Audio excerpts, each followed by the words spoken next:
Bismillahirrahmanirrahim. Assalamualaikum warahmatullahi wabarakatuh. Selamat malam para pendengar atau pemirsa khusus podcast Mbah Guru. Pada malam hari ini yang seharusnya jadwalnya sih ada karaokean ya. Iya, tembang kenangan. Cuma kebetulan memang situasi kondisi cuaca yang rintik-rintik mau hujan. Iya, jadi sehingga artisnya ketiduran nih kayaknya karena gerimis. Baik, kita alihkan saja ngobrol santai kita karena sebentar lagi kan bulan Oktober nih. Iya. Berarti kan ada hubungan dengan Sumpah Pemuda. Oh iya, 28 Oktober. 28 Oktober itu kan hari Sumpah Pemuda. Nah, kita kaitkan dengan pemuda. Cuma sebelum ke pemuda, apa itu pemuda? Bisa kita bagi dalam tiga zaman. Iya. Zaman Orde Lama, Orde Baru, dan Reformasi. Cuma kalau zaman dulu kan pemuda itu leadershipnya memang sudah bagus, ya. Apa itu leadership? Ya, ini saya dapat data dari Kementerian Keuangan ini. Setiap kalian adalah pemimpin. Betul. Dan setiap pemimpin akan dimintai pertanggungjawaban atas yang dipimpinnya. Hadis riwayat Al-Bukhari dan Muslim. Nah, menurut Suradinata, ini dalam kurung, buka kurung 1997.211, berpendapat bahwa pemimpin adalah orang yang memimpin kelompok 2 orang atau lebih, baik organisasi maupun keluarga. Nah, di sini langsung saja, kalau dalam bahasa Inggris itu disebut leader. Leadership. Nah, leader itu apa sih? Leader itu mempunyai tugas lead. Iya. Lead dari kata L-E-A-D. Nah, di sini bisa diartikan kalau zaman Pak Karno atau zaman angkatannya Pak Karno, generasi Pak Karno itu sebelum tahun 1908 yang disebut Hari Kebangkitan Nasional, itu ada beliau-beliau ini kan tamatan sekolah tinggi. Iya. Yang ada kesempatan ke luar negeri itu, dan juga ada yang dari dalam negeri. Ya, contoh Pak Soekarno kan alma maternya ITB. Atau alumninya ITB. Nah, di sini ada lead itu dibagi 4. Pertama, L, loyalty. Seorang pemimpin harus mampu membangkitkan loyalitas rekan kerjanya dan memberikan loyalitasnya dalam kebaikan. Apa mau kita bahas satu-satu atau dijelaskan dulu ini? Iya. Tentang lead ini. Iya. Bagaimana menurut Mbah Guru? Kalau saya Kang Rijal, Ya. jadi mengungkap karena tadi betul momennya sebentar lagi kita memasuki bulan Oktober, Ya. Hari Sumpah Pemuda, tapi mungkin kita berbagi dengan pendengar, dengan pemirsa dimanapun berada, kita susuri sejarah kepemudaan. Tetapi kalau Mbah ini merasa ada latar belakang, makanya tadi betul kita bagi secara sejarah kepemudaan sampai lahirnya organisasi pemuda ini dari mulai awal merintis kemerdekaan. Oh, berarti di zaman Belanda. Ya, zaman berarti Belanda dulu. kalau Nanti baru zaman Soekarno, Orde Lama, Orde Baru, Reformasi. Ya. Sampai sekarang nasib pemuda itu seperti apa? saya kebetulan juga pernah baca sejarah. Belanda ini kan menjajah kita 350 tahun. Betul. Nah, 250 tahun bangsa kita tidak diberi kesempatan untuk pandai atau untuk cerdas. Betul. Dasarnya apa? Iya. Belanda tidak mendirikan sekolah-sekolah untuk pribumi. Iya. Nah, kenapa pada pada 250 tahun atau katakanlah 251 tahun 250 tahun setelah menjajah, itu kok Belanda ada hal yang positif untuk bangsa Indonesia. Apa sih latar belakangnya? Iya. Mungkin bisa dijelaskan, Pak? Jadi kalau kita berbicara ada malunya penjajah. Ini masih kontradiksi. Ya. Ada yang penting ratusan tahun lah, ada yang 350 tahun, 300 tahun. Yang jelas bangsa Eropa datang pertama kita itu Portugis. Spanyol, Inggris, Belanda yang paling lama gitu kan. Nah, Belanda pun di akhir tahun 42 dengan datangnya Jepang sehingga 45 kita merdeka. Tapi ada hal yang menarik, kesempatan pemuda dibuat bodoh. Jadi begini ceritanya.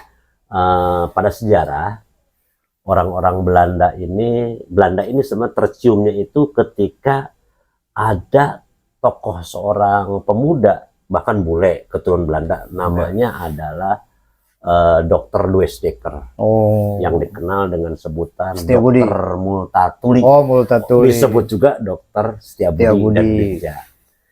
Ini seorang tokoh Belanda ini, bahkan dia orang Belanda tertarik betapa bengis kejam serakahnya Belanda di Indonesia. Makanya dia buat sebuah buku. Judul bukunya adalah Makaflar. Makaflar ini, buku ini menceritakan tadi kebejatan, keserakahan, kebengisan, kekejaman orang Belanda. Nah, sehingga buku ini menyebar ke negeri Belanda. Makanya di negeri Belanda, Ratu Belanda waktu itu, Ratu Wilhelmina, dalam Senat DPR kalau kita ngomong begini, Anda sudah puas tidak betapa besar jasanya bangsa Indonesia ratusan tahun terhadap bangsa Belanda. Iya, Belanda yang ada di Indonesia. Makanya pernah kerajaan Belanda kan ketidakpercayaan diganti oleh kongsi dagang namanya POC. POC banyak korupsi, diambil lagi oleh Belanda. Nah, di situ ini malu sekali. Kita itu bangsa beradab. Bangsa kita itu kiblat hukum secara dunia. Hukum internasional. Kenapa? Ini bangsa kita kejam dan lain sebagainya. Kata Ratu, saya tidak mau tahu. Yang jelas bagaimana caranya untuk membalas kebaikan bangsa Indonesia. Yang sudah dirampas hak asasinya, terus betul. sumber daya alam dan sampai sebagainya. Dia ngomong gini, Kang Rizal, coba lihat Anda, duit dari mana itu, laut aja kita bisa bendung, jadilah kota Amsterdam. Karena Belanda itu terkenal dengan bendungan, pembangunan dan hukum, terkenal termasuk sampai sekarang. Hall itu kan lubang gitu. Nah, makanya pada saat itu ketika rapat Senat atau DPR kita itu, tolong bagaimana cara membalas kebaikan bangsa Indonesia. Tiba-tiba muncullah di belakang namanya Van de Venter. Van de Venter pidato. Itu asli orang Belanda tuh. Orang Belanda. Emang di Belanda itu rapatnya. Jadi anggota Senat. Anggota Senat, orang DPR. Saudara-saudara, betul apa yang dikatakan Ratu. Kita ini harus membalas kebaikan bangsa Indonesia tadi. Harta, nyawa, darah, cinta, semua kita ambil. Bahkan udah ratusan tahun, berapa generasi kita menjajah sebagai kolonial di sana. Kata Van de Venter, ada 3 usulan saya. 1, makanya politik ini saya sebut politik balas budi. Atau bahasa Belandanya? Bahasa Belanda politik etis. Etis. Itu. Nah, bagaimana cara membalasnya? Kita ada 3 menurut saya. 1 adalah edukasi. Education. Pinterkan bangsa Indonesia. Nah, diantaranya. Tapi kenyataan setelah di Indonesia didirikan sekolah-sekolah, ada HIS, Holland is Under School, itu tingkat SD, SMP itu Mulo, SMA itu AMS, bahkan ada perguruan tinggi yang bekas Belanda. Contoh tadi Kang Rizal menyebutkan bahwa Soekarno itu produk dari ITB yang dulu dibuat oleh Belanda. Pertanian Bogor, ada 3 perguruan tinggi tertua di Indonesia. Teknologi itu ITB, Pertanian Bogor, dan Gajah Mada. UGM itu cikal bakal 3 perguruan tinggi. Nah, dari situ pinter kan bangsa Indonesia. Tapi kenyataan Belanda masih berpikir kalau bangsa ini pinter, kan begini, orang pinter itu tahu hak dan kewajiban. Betul. Pasti orang ini kritis. Akan melawan nantinya. Tetapi apa? The fight at Ampera, diadu domba. Apa diadu dombanya? Diklasifikasikan. Kamu siapa, bapak kamu? Bapak saya petani. Oh, kamu cuma kelas 3 HIS, Holland Business School. Kalau lulus anak Pakku, kepala desa, sampai lulus HIS. Kemudian kalau SMP anak Kodana, anak bupati, sampai anak raja boleh SMA sampai perguruan tinggi. Jadi makanya, ada kastanya. Makanya kan kalau di Jakarta UI itu namanya Stovia, sekolah kedokteran. Tadi ITB itu, pertanian ada, Teknologi Bandung, dan UGM terkenal hukumnya dari dulu. Nah, di situ sehingga tujuan Belanda tidak mau dulu bangsa Indonesia pinter, diklasifikasikan. Tidak semua, tapi ada segelintir orang, anak-anak raja yang bisa menikmati keperluan tinggi, sekolah dia di luar negeri, di Leiden Belanda, di London Inggris, di berbagai negara. Itu nanti cikal bakal menjadi tokoh-tokoh pergerakan nasional. Berarti Trilogi Van de Venter, politik itu ada aspek negatif positif. Yang positif anak raja nanti menjadi tokoh-tokoh pergerakan nasional itu. Yang kedua adalah migrasi. Migrasi itu pindah penduduk. Pindah penduduk kan dibagi. Migrasi itu ada Kalau sekarang kita belajar di IPS itu ada namanya reboisasi, berarti ada urbanisasi, perpindahan penduduk dari desa ke kota, orang kota ke desa, berarti reurbanisasi. Antar pulau yang padat ke yang jarang, Jawa, Madura, Bali kan padat. Ini transmigrasi, mau lokal, spontan, umum banyak. Nah itu migrasi. Ada lagi yang keluar negeri, emigrasi. Kalau dari luar negeri kita imigrasi. Jadi cuma dulu Belanda punya posisi ketika memindahkan penduduk bukan kepentingan apa-apa, bukan mensejahterakan. Dia menjadi kulturschlüssel, Rodi, kerja paksa di perkebunan Belanda yang ada di Birma, yang ada di Suriname, yang ada di Honolulu. Makanya wajar sejarah bangsa Indonesia banyak orang-orang Indonesia yang dilindungi, ada bagian di berbagai negara. Contoh Suriname, banyak orang Jawa dan orang Ambon. Itu menganggap nenek moyang orang Indonesia memang keturunan itu. Itu dulu dipindah-pindahkan. Migrasinya secara emigrasi ke luar negeri. Banyak penduduk Indonesia di Afrika Selatan, di Malaysia, di mana-mana. Yang jadi pertanyaan saya, saat Belanda mengadakan program emigrasi, itu kepada pribumi atau bumi putra, apakah itu orang yang punya kepandaian khusus atau memang hanya diambil tenaganya saja? Tidak ada, apalagi rakyat-rakyat miskin, masyarakat miskin, tidak ada kayak skill, ijazah apa enggak. Justru mereka untuk kerja paksa, kerja paksa, karena perkebunan. Yang ketiga, politik etis balas budi. Yang ketiga itu adalah irigasi. Belanda sadar bangsa Indonesia itu subur, banyak air, makanya dibuat bendungan-bendungan, cek dan zaman Belanda. Nah, tiga ini harus dipraktikkan di Indonesia. Tapi kenyataan, contoh irigasi, siapa yang dapat irigasi, dapat air, sawahnya yang undernaming adalah orang-orang yang dekat dengan Belanda. Nah, sehingga politik etis itu tidak efektif. Tapi dalam sejarah ada segi positif dan ada negatif. Positif dan negatif. Tadi yang menjadi tokoh nih para pemuda ini adalah cikal bakal yang kuliah di luar negeri. Disebut pemimpin pembaharuan atau tokoh pemuda yang sudah wawasan berpikirnya itu lebih pandai. Nah, jadi sekarang kita singkat saja, kepemudaan zaman Pak Karno atau Orde Lama itu kan yang terdiri dari Dr. Wahidin Sudirohusodo, Dr. Cipto Mangunkusumo, lalu ada Dr. RM apa saya lupa namanya, terus yang ini cikal bakal daripada yang itu intelektualnya itu yang cikal bakal ada tanggal 20 Mei tahun 1908 itu kan. Kalau kepemudaan zaman dulu kan memang loyalisnya sudah bagus. Nah jadi gini Kang Rijal, ketika tadi mereka bekerja di kuliah di luar negeri, anak-anak tidak sembarangan tadi karena klasifikasi anak raja ningrat. Nah, ke Indonesia mereka bagaimana? Pertama-tama mereka memupuk organisasi dulu. Contoh saya bagi sebelum Pak Karno atau mereka itu 1915 dulu. 1915 sampai 24 termasuk 1908 nanti itu. Jadi kalau kita lihat tokoh-tokoh yang intelektual itu bagaimana jangan sampai buta huruf. Rata-rata mereka dulu itu mendirikan organisasi latar belakang menanamkan cita kebangsaan dulu. Nah, baru bergerak kayak Budi Utomo kan akhirnya berkembang pendidikan sampai kepada politik itu rata-rata begitu. Nah, makanya dari tokoh-tokoh inilah kalau kita ungkap saja begini. 1908 itu pertama ada namanya pelopornya namanya Dr. Wahidin Sudirohusodo. Ini tokoh ini adalah bagaimana bangsa Indonesia semangat nilai kebangsaannya punya, intelektual bisa baca, bisa tulis, artinya karena tadi ingin pinter dulu intelektual. Makanya dia mendirikan organisasi, Tetapi sadar pemimpinnya mana, makanya dia ketemu seorang mahasiswa Stovia, namanya Sutomo. Tomo emas nanti akan memberikan organisasi pintarkan bangsa Indonesia, mencintai bangsanya.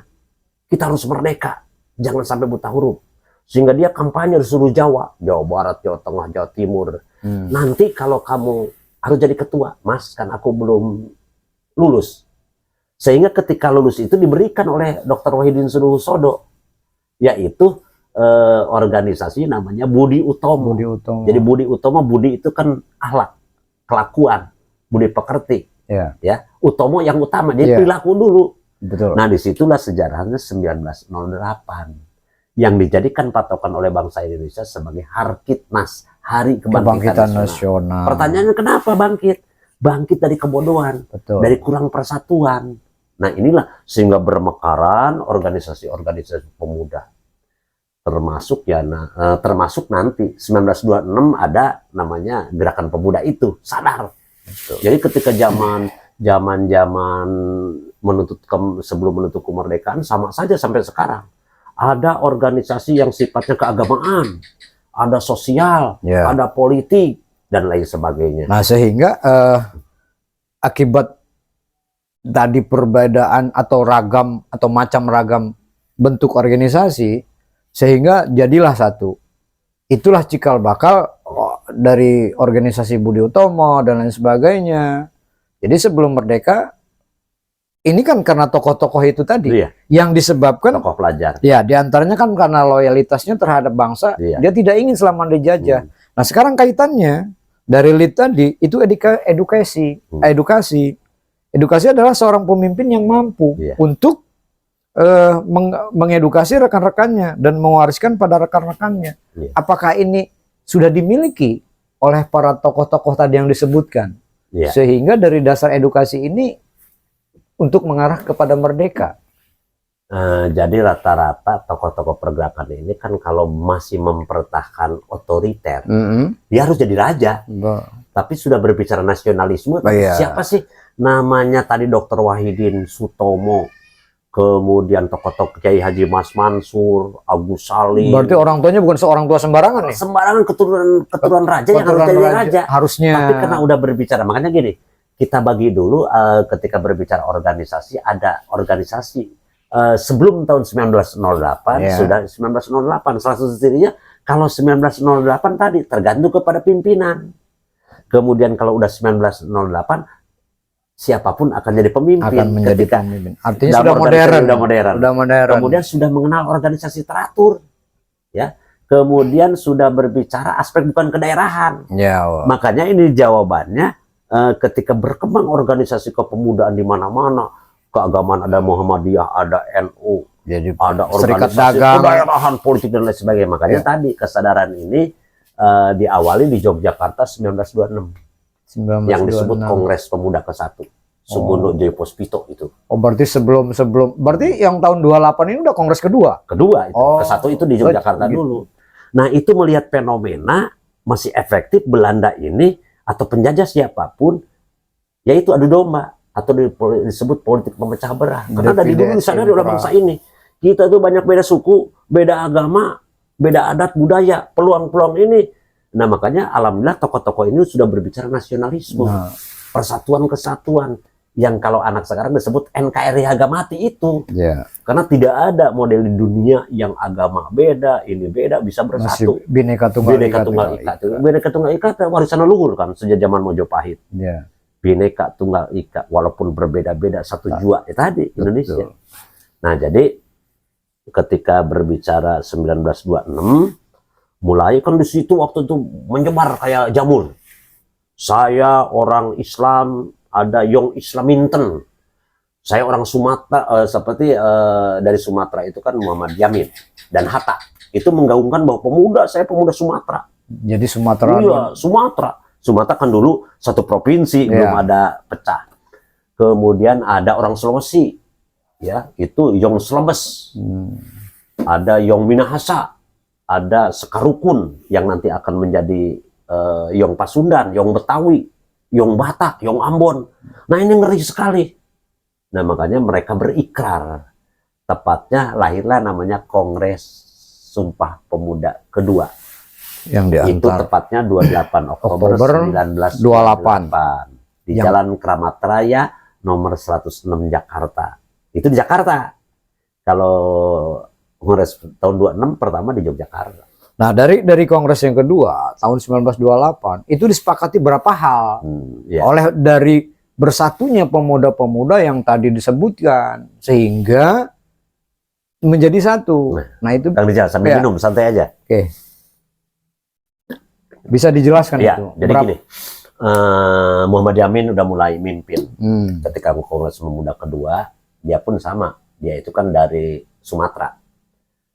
Semua organisasi kepemudaan, sosial, keagamaan dipanggil, termasuk pemuda dan pelajar bergabung di Jalan Kramat Raya nomor 16 itu mengikrarkan diri yang dikenal dengan semua pemuda. Pertama, bagaimana tanah air bangsa Indonesia ini harus satu. Harus satu. Makanya Sumpah Pemuda. 1. Kami putra dan putri Indonesia mengaku bertumpah darah satu tanah air Indonesia. Tanah air dulu. Ya. Nah, sudah tanah air ada bangsanya. Nah, makanya yang kedua, kami putra putri Indonesia mengaku ya berbangsa satu, bangsa Indonesia. Ya. Contoh begini, LSPK petinju apa di luar negeri, oh aku petinju Saparua Ambon lu. Enggak, INA Indonesia. Indonesia.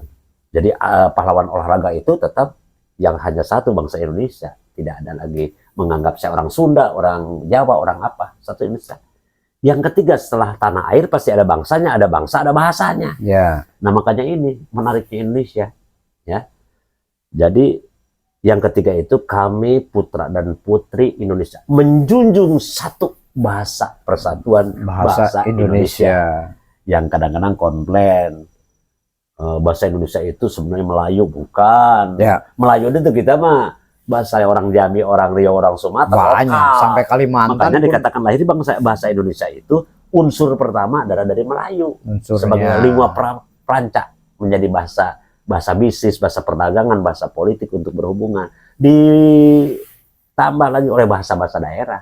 Ditambah lagi pengaruh agama, masa Hindu, masa Buddha, masa Islam, ada Arab, termasuk ya pengaruh tadi ada Arabnya, ada Portugisnya, ada Belandanya, itu berkembang bahasa Indonesia. Jadi setelah 7 Agustus sebagai bahasa persatuan itu. Nah itu Sumpah Pemuda. Jadi, nah disinilah ketika 28 Oktober sudah mulai ada nanti pergerakan wanita, ada Budi Utomo yang pertama, kemudian ada lagi misalnya PNI, Partai Nasional Indonesia, Perindra, GAPI, gabungan politik, semua berkembang. Satu tuntutannya, bagaimana untuk Indonesia merdeka. Merdeka. Oke, dari situ kita langsung singkat saja. Di sini kan unsur pengaruh pemuda di zaman Orde Lama ini bisa tadi kan sudah jelas loyalitasnya jelas biasa ngerokok, Pendra? Boleh ya? Jadi tadi kan edukasi. Nah sekarang yang ketiga nih, yang ketiga ini adalah dari leader tadi ya. Advice. Advice ini memberikan saran dan nasihat dari permasalahan yang ada. Apa ada hubungannya ini advice ini dengan permasalahan sebelum merdeka? Bisa dijelaskan itu apa permasalahan? Sudah merdeka, sebelum merdeka, zaman Orde Baru, reformasi tetap aja organisasi pemuda itu yang berfungsi untuk mengawasi, memberi masukan dan lain sebagainya. Jadi jangan dianggap sepele kontribusi pemuda untuk kemerdekaan. Untuk kemerdekaan ya termasuk tadi Kang Rijal ketika berbicara yang saya ungkap ketika membahas proklamasi, gesekan antara golongan tua golongan muda sudah muncul. Nah, ini gesekan kepentingan secara nasional atau nasional. Salah satu contoh begini. Ketika Pak Karno jadi presiden pertama saja sudah tidak disukai oleh para pemuda. Masalahnya? Masalahnya dimulai dulu ini ketika mau proklamasi aja dulu. Proklamasi kenapa kasar bahasanya diculik, Rengas Dengklok. Karena sudah tidak ada kesepahaman. Apa sih tujuan mengasingkan lah bahasa positifnya, mengasingkan Soekarno-Hatta ke Rengas Dengklok ke Karawang supaya tidak terlalu terpengaruh Jepang. Oh gitu. Karena segala-galanya Jepang, walaupun tadi ada sebagian orang Jepang yang mendukung proklamasi kemerdekaan dengan dibentuknya Dokuritsu Zomeiko Sakai PPUPKI sampai 7 Agustus ganti jadi PPKI. Nah Pak Karno kebetulan sebagai ketua PPKI ya. Nah ini permasalahan itu sudah mulai dari zaman itu. Nah, maaf, sebelum melangkah atau sebelum lebih memperjelas lebih luas lagi, ini perlu pemirsa atau pendengar tahu apa sih PPKI itu? PPKI itu Dokuritsu Zomeiko. Itu kan bahasa Jepangnya. PPKI itu panitia persiapan kemerdekaan. Nah, disitulah kontradiksi suka berebut omong antara pemuda, golongan muda dengan golongan tua.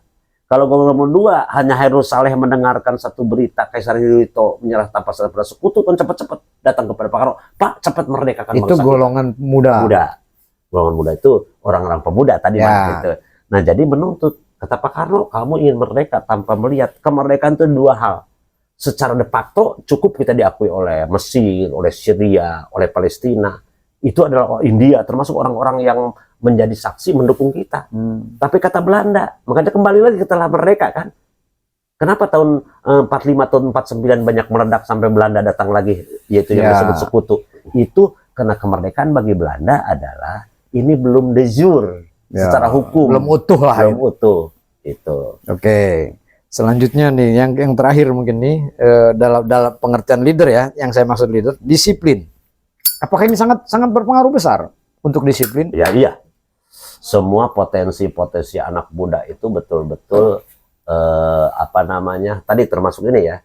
Disiplinnya anak muda itu betul-betul walaupun idealis. Seperti salah satu contoh tadi mengkritisi ketika Soekarno jadi ketua PPKI 17 merdeka kan negara kosong. Siapa yang jadi presiden? Banyak Soekarno bahwa 18 Agustus setelah kemerdekaan bahwa kita sudah punya yang tuntutan tadi secara apa namanya lembaga internasional, batas negara, undang-undang, ada pengakuan kedaulatan. Nah Soekarno cepat bahwa negara Indonesia punya dasar negara dan konstitusi dasar negara Pancasila, hasil sidang BPUPK tadi, dan konstitusi Undang-Undang Dasar 45. Yang kedua, mengangkat Soekarno dan Hatta menjadi presiden wakil presiden itu buat marah para pemuda. Enak banget Soekarno. Jadi namanya presiden wakil presiden bukan nunjuk sendiri, bukan organisasi PPKI. Karena itu belum demokrasi. Nah, belum. Dan Pak Karno mengatakan, oke, aku ngerti seperti itu. Kamu perlu sadari. Pertanyaannya, sudah ada partai politik belum di Indonesia? Oh, itu masalahnya. Sudah ada pemilu belum di Indonesia? Belum. Oleh sebab itu, saya menyadari jangan sampai kosong vacuum of power. Saya jadi presiden untuk sementara, gitu kan? Nah, jadi baru dalam kabinet Burhanuddin Harahap, karena kita pernah diobok-obok Undang Dasar 45 dirubah jadi UDS. Ya. Jadi Perdana Menteri. Kabinet Burhanuddin itu sebagai pelaksana pemilu pertama tahun 55. Nah, jadi pernah jadi 10 tahun setelah merdeka sudah ada ketidaksukaan terhadap Soekarno itu dari dua hal tadi, antara proses pemerdekaan dan presiden. Jadi di situ cikal bakal adanya partai ya, partai politik. Nah, sekarang ada kaitan dengan kepemudaan. Kalau ada nggak batasan umur misalnya? Pemuda nih disebut pemuda itu dari umur berapa sih? Kalau zaman dulu kan karena memang semangat. Iya. Kalau melihat dari usia kan udah pada tua-tua gitu. Cuma semangatnya semangat pemuda. Gitu. Ini kalau sekarang nih gimana nih? Bukan sekarang, artinya apakah masih relevan atau ada hubungannya usia dengan batasan sebagai batasan untuk disebut pemuda? Jadi sebenarnya kata pemuda itu bukan berarti dilihat dari usia. Bukan dari usia. Tua pun berjiwa muda bisa jadi ketua pemuda. Bisa disebut. Jadi itu yang penting kan batasannya dari masa anak-anak prasekolah, masa sekolah, SMP udah memasuki masa puber, remaja itu berarti di antara usia dari 17 sisa SMA sampai 25 masih pemuda. Tapi ingat, lihat pemuda bukan berarti usia, tapi jiwanya jiwa pemuda. Betul, karena leader tadi. Oke. Nah, sekarang setelah merdeka, bagaimana nih? Baik itu pemudanya sendiri maupun organisasinya setelah merdeka. Apa ini perkembangannya untuk secara nasional? Iya. Nah, kalau kita lihat sejarah merdeka setelah Presiden Soekarno merdeka itu pun digoyang oleh para pemuda. Digoyang oleh para pemuda. Karena tadi, mohon maaf, ini adalah terlalu condong ke Blok Timur. Oh, itu satu. Iya. Sehingga meledaklah jadi 30 PKI di kita. Kemudian kebijakan-kebijakan Soekarno melampaui menyalahi Undang-Undang Dasar 45 dan Pancasila, di mana salah satunya adalah mengangkat MPR. MPR tertinggi waktu itu. Iya, lembaga tertinggi kalau di waktu itu. Politik mersuah, sehingga perekonomian terjadi inflasi dan deflasi tinggi karena mencetak uang semaunya. Karena semaunya. Iya. Nah, di situ sudah mulai, apalagi ketika terlibat kepada G30 PKI, cikal bakalnya itu dirontokkan ketidakpercayaan terhadap Orde Lama Pak Karno itu dengan lahirnya Tritura 10 Januari 1966. Lahirlah organisasi pemuda. Makanya di situ kampus sudah mulai tidak percaya kepada DPR. Kok DPR-nya banyak, orang-orang PKI, gurunya banyak, PKI, jadi lembaga pemerintahan PKI. Jadi disitulah kenapa yang disebut DPR jalanan, ketidakpercayaan kepada pemerintah. Yang disebut apa generasi 66. Nah, di antaranya Akbar Tanjung, Fahmi Idris, Mas Batuba, Abdul Ghafur, dan bahkan di situ Kang Rijal ketika menuntut namanya Tritura, Tri itu 3, ya. Jadi 3 tuntutan apa? 1 adalah turunkan harga.